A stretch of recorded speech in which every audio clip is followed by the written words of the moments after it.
Kali ini sakit saya semakin parah.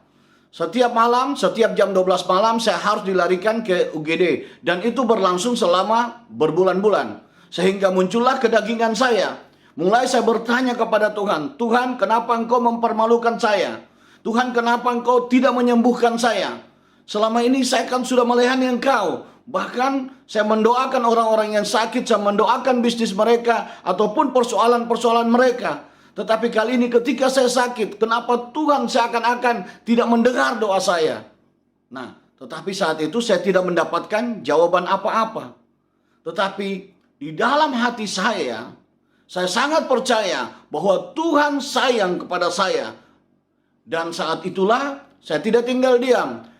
Dari tempat tidur saya, ketika saya masuk di UGD malam hari, dari tempat tidur saya mendoakan orang-orang yang ada di UGD dan orang-orang yang ada di rumah sakit itu. Dengan berlinang air mata, saya mendoakan mereka. Setiap saya masuk UGD, saya mendoakan orang-orang yang ada di UGD dan orang-orang yang ada di rumah sakit itu.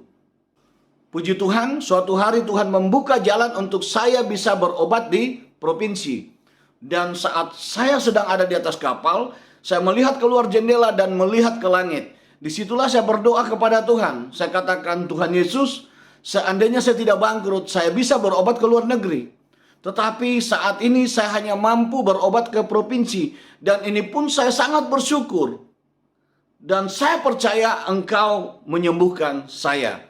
Nah, saat tiba di provinsi, saat itu tiba di dokter memeriksa dan dokter menganalisa bahwa jantung, ginjal, juga hati saya bermasalah.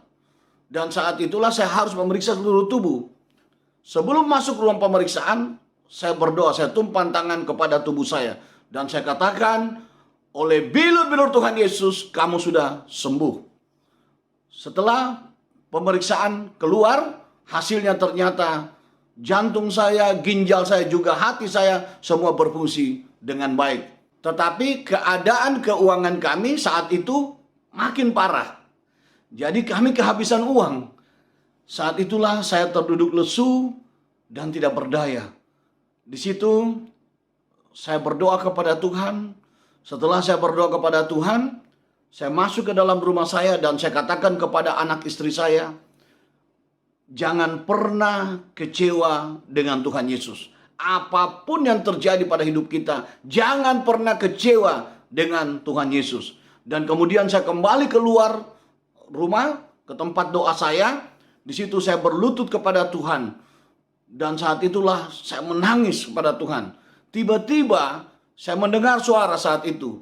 Di situ dikatakan ada satu nama di HP-mu. Disebut namanya Bapak itu. Dan saya telepon Bapak itu dan ternyata dia merespon dengan baik. Dan puji Tuhan, lewat Bapak itulah kami mendapatkan pertolongan. Dia memberikan kami kembali barang. Dan saat itu bisnis kami berjalan kembali. Itulah pertolongan Tuhan Yesus di dalam kehidupan kami.